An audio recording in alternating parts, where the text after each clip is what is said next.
Dark Bleatings, everybody! I'm Kaylee, also known as Goat Leader from Happy Goat Horror, and today I'm back to continue ranking every Stephen King book.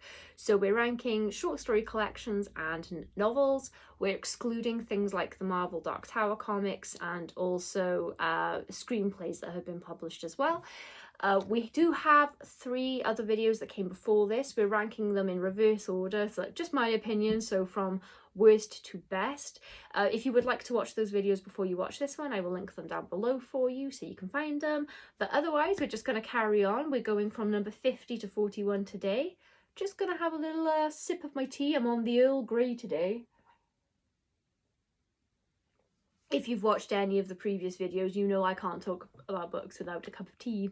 So, number 50, we're going to go in with Rose Madder. This is a book which gets a little weird. What a shocker for Stephen King. It's about a lady who is unfortunately in a very abusive marriage with her husband. He basically controls absolutely everything about their lives, her life. And after a particularly serious incident, something in her just snaps and she decides it's time to go now. It's really harrowing. It does have one of the most tense openings I've ever read. Really unpleasant to read, but also really wonderfully written. I've never been so invested in a character or a protagonist in the opening chapters of a book before. I was so scared for her, felt so sorry for her. Really rooted. I don't think I've ever rooted for a character this much, so I was all in when I started it. The reason that it's ranked so low is just because there are fantastical elements to this book. The real world horror is crafted so well, so sincerely, so realistically, that it just didn't need anything outside of that, in my opinion. So when the fantastic elements were brought in, and by fantastic I mean supernatural elements, sort of like more fantasy-based elements, it didn't work for me. I'm sure other people really like that part of the book, but for me it sort of ruined it a little bit. I will not give any spoilers, but if you've read it, the hand puppet, what was he thinking with the hand puppet? I swear every time that came up I giggled a little bit and then I was upset that I was laughing because this book is like very serious. It kind of broke the fourth wall, even, I would say, for me, where I just became aware that I was reading a book again, if that makes... If you're anything like me when you're reading, you really enjoy being fully immersed and lost, and the last thing you want is suddenly being brought back to your own world and reminding yourself that you're currently reading a piece of fiction. But this hand puppet, man, every single time it came up, it was a hoot, but that's not what you want in a book like that. Just before we move on, I will say, if you're somebody who's currently in a domestic situation or you've been in one, this might be triggering for you. But I just wanted to put that warning out there just before I move on, because I am recommending it, but just be aware that that's the subject matter, and it does go into quite a lot of detail with some of the incidents as well, so it's really, really uncomfortable to read at best, could be very triggering at worst. So 49, moving on. Speaking of books that have triggering things in them, Bag of Bones. I will say there should be an R-word trigger warning on this as well. It's not a massive feature of the book, but it is in there. That's what turned me off the book a little bit, but I did enjoy the overall read. Bag of Bones is about an author, what a shock, called Mike. His wife has passed away, and so he is alone. This is a spooky ghost story, so if you do like Stephen King's ghost stories, this is definitely one for you to pick up. I know Jaime Fuego, who I've mentioned before, who I don't know personally, by the way, but I've just been watching his YouTube content and his Stephen King content specifically for years. He called this Bag of Shit. So it's not for everyone, not even the super fans, but yeah, I definitely wouldn't put this right in the bottom of the rankings. It's better than a lot of things he's written. I might not rush back to read it again, but I do think its time will come when I feel like reading something spooky. This will stay on my list. Number 48 is Insomnia, which Again, this isn't overly popular with Stephen King fans. To my knowledge, there's not a film adaptation of this, so maybe that's why, because it is noticeable to me that the lesser talked about Stephen King books are the ones that don't have movie adaptations. This is about a guy called Ralph who has insomnia, and when he's awake in the night, he starts to notice real weird stuff. As someone who used to suffer with insomnia, and I read it during one of those bouts, I really enjoyed it. I also enjoyed that Ralph is a much older protagonist than what you're used to seeing pretty much in any kind of book. I've never read a protagonist of sort of getting on in age, shall we say. But he was great. I really loved him. He's one of my Stevens. He's one of my favourite Stephen King characters of all time. I think I might be the only person I've heard say that, but I really love Ralph. I really enjoyed this book. If you're a Dark Tower junkie and you haven't read this, then you should. It's not a tie-in and it's not part of the Dark Tower series. You absolutely do not have to have read the Dark Tower to understand this book. But I do think that if you have already read all of the Dark Tower, you'll get more from it. I'd already read all the Dark Tower and I was glad I had, because there are elements of this that do tie in or they relate to that series. So if you have this plus Dark Tower books left on your Stephen King list to read, I would advise doing the Dark Tower first and then doing Insomnia. But I thought this was a great read. I really enjoyed it. I know that Stephen King himself said he thinks that that one's a mess, but if it's a mess, then it's chaotic, great mess, the best kind of mess. Next up, we have at number 47, If It Bleeds, which is a novella collection, which contains, I should know this off the top of my head, really, shouldn't I? I browse before I do these videos as well, and like my short-term memory's terrible when I'm trying to multitask. So we've got Mr. Harrigan's Phone, which was adapted recently into a Netflix film. The Life of Chuck, everybody loves that story for good reason. If It Bleeds, which is a Holly Gibney story, and if you don't know who Holly Gibney is, she's from the Mr. Mercedes trilogy, also the book The Outsider, and the upcoming novel by Stephen King, which is slated for release a bit later this year, is called Holly, which is obviously about Holly Gibney. And then Rat is the last story in this book. I think my favourite personally in this collection is Mr. Harrigan's Phone. I really, really enjoyed it. I don't have like a massive amount to say about this because it's novellas, and when it's novellas and short stories, I don't like to talk too much about the specifics because you've got such a short space of time to enjoy the story yourself, so I really don't like to give much away. I prefer to go into books as blind as humanly possible. So yeah, where I will give you a little novel synopsis, I hesitate to do it with these in case I accidentally slip out a spoiler, and I've managed to avoid it so far, so let's just keep going. Number 46. People are going to be mad at me for this because I've excluded, comics and screenplays, and yet I felt it necessary to include The Dark Man, which is a poem, a little Stephen King poem, if you will. This is the Cemetery Dance edition. I love their books. I can very rarely afford them when they get released, and then I miss the limited edition stuff. But yeah, they're a great publisher. This is about Randall Flagg, the Dark Man, and it's illustrated. So I'm pretty sure, if memory serves, he wrote this before doing The Dark Tower. I think that he was inspired by something else. If I'm not mistaken, I did used to know this much better than I do, but the older I get, the more stuff just slips through the cracks. Knowledge I thought I would just have saved forever gets pushed out by other really important things, like if I have cheese in the fridge. Always an important thing to remember. Next up on the list, again, people might be cross, right? But I'm going to stick up for this one because this is a book. It's not a novel. Well, it depends on how old you are. It's Charlie the Choo Choo. Beryl Evans, pseudonym. So if you have read The Dark Tower, then you will probably recognise this fella as Blaine the Mono. This is a children's Dark Tower tie-in, I would say.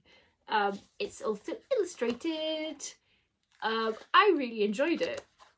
The reason these are so far up in the list, I know people will be like, I just like sung the praises of Rose Madder and then I whip out a poem and a children's Charlie the Choo Choo. But they're just nice, quick little reads. I really love the artwork. I spent so long poring over these, just looking at the illustrations. And if you're sort of a Stephen King completionist like I am, and you like to have a physical copy of every single thing for your shelf, then you have to have these to go with your little Dark Tower setup. I'll show you my Stephen King bookcase if you're interested. Let me know if you want to see that, and I'll do a quick little video, little tour, if you will, of my Stephen King books. Always collecting them. I do have a copy of everything, but not all of the copies I want of everything. So if you have any spares that you're getting rid of, let me know. Number 45. Don't know what that noise was I just made. Different Seasons is a novella collection again. Now this one contains some of the most famous novellas, and for good reasons. So we do have Rita Hayworth and the Shawshank Redemption, what was adapted. It was adapted by Frank Darabont to make the film The Shawshank Redemption, which everyone has heard of. A lot of people don't know it was Stephen King. Unless you're a constant reader, then of course you know that was Stephen King. Apt Pupil, which was adapted into a movie starring Ian McKellen, and I'm really sorry, I don't remember who adapted it. I do know that, but again, it's lost in the recesses of my brain.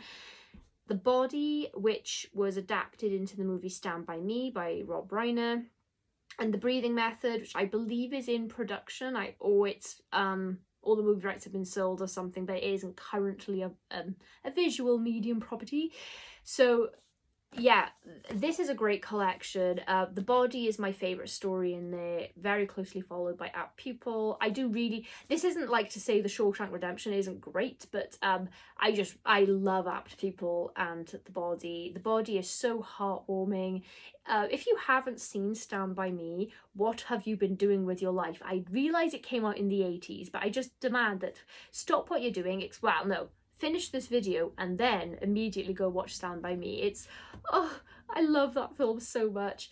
Apt Pupil is scary for real world reasons. I will say this about Shawshank, one of the greatest films of all time. Not one of my personal favourites, but I completely acknowledge it for its many merits.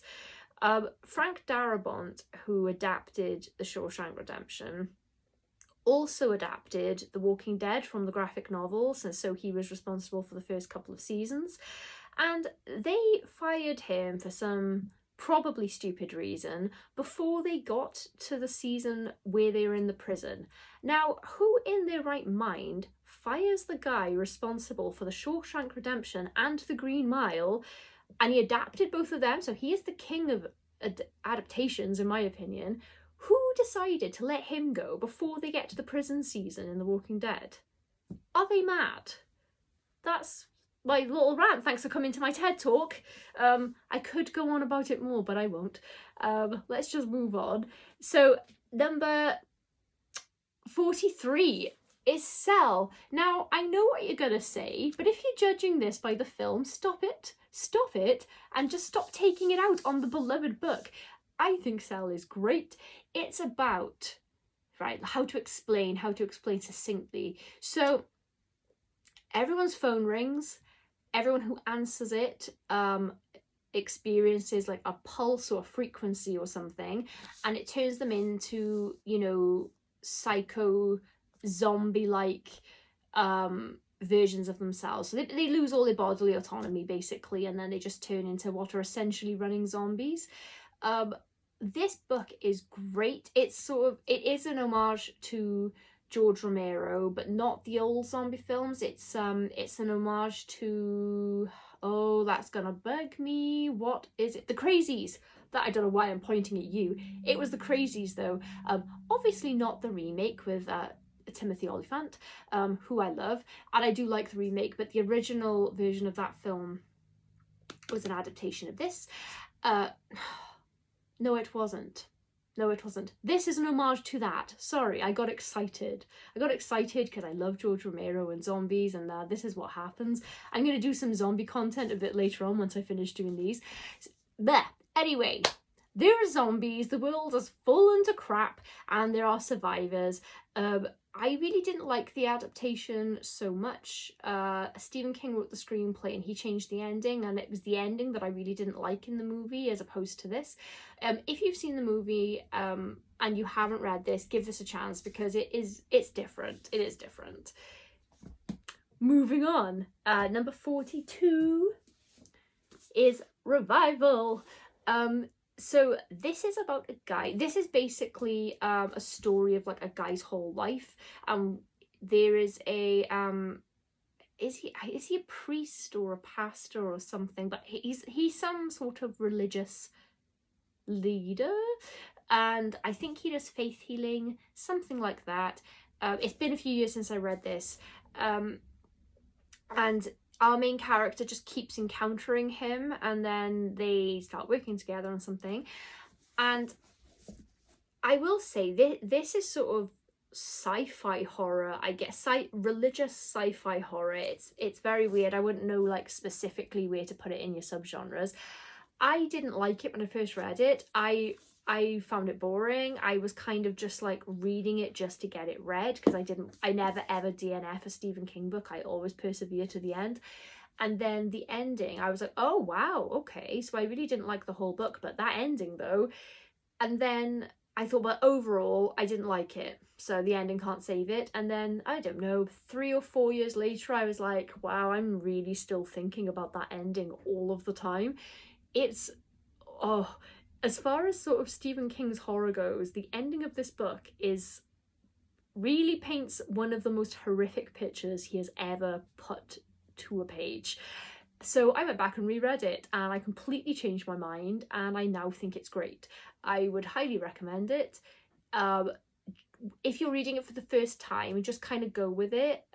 Just experience it for what it is, and just trust that it's going somewhere, is the advice I would give to you in case you start and, like me, you find it a bit boring or something. That's my enthusing about that over. Last for today, number 41 is End of Watch, which is the third book in the Mr. Mercedes trilogy, which I think overall is great. This one is my least favourite of the trilogy, obviously, but I don't think it's a bad book at all. It's just my least favourite of the trilogy. I still think that this is a really good read. Obviously, if you're reading the trilogy, you'll read this anyway, but I wholeheartedly recommend the Mr. Mercedes series. It's really good. And also the adapted TV series as well. I think, is it Brendan Gleeson? Oh, I can't remember his name, but yeah, the series is great as well. I bought it on DVD because it didn't stream anywhere in the UK. I think it was a Hulu exclusive or something, but yeah, it's really good. If you don't know that that's a series, you should check that out. So the Mr. Mercedes trilogy stars our protagonist Bill Hodges, who is a retired detective, and the first book, I'll go into that when I get to it, but main antagonist is Brady Hartsfield, who is a piece of something. Great Stephen King villain, great Stephen King protagonist, great side characters. Holly Gibney, like I said, is in this trilogy. We've also got Jerome, who I really liked. Yeah, just a really worthwhile series. I really can't talk about this book because I don't want to give away stuff from the previous two. The reason that this one is my least favourite of the three is because it's very real world based until we get to this, and then he slipped in some extra elements. He just couldn't help himself, could he? Which I wish it's exactly the same as Rose Madder. I just kind of wish he hadn't, because it worked otherwise for me. But yeah, I still think this is a really great read. It's a good one to end the video on. Nice little positive note. Now we're getting into the books that I absolutely love, and I'm really excited to start talking about those. I'm probably just going to film the next video immediately after this one. Thank you for hanging out with me. In the comments, please tell me if any of these books are in your top 10 or your bottom 10. I always love to know where people put things in their rankings. I would really love it if you guys would talk to me about these books. I don't like to do spoilers in the actual videos, but if we can get into it in the comments, I'd love to have some proper book discussions with you there. I will be back next week with the next installment of this series. Thanks for hanging out with me, and I hope you enjoyed it.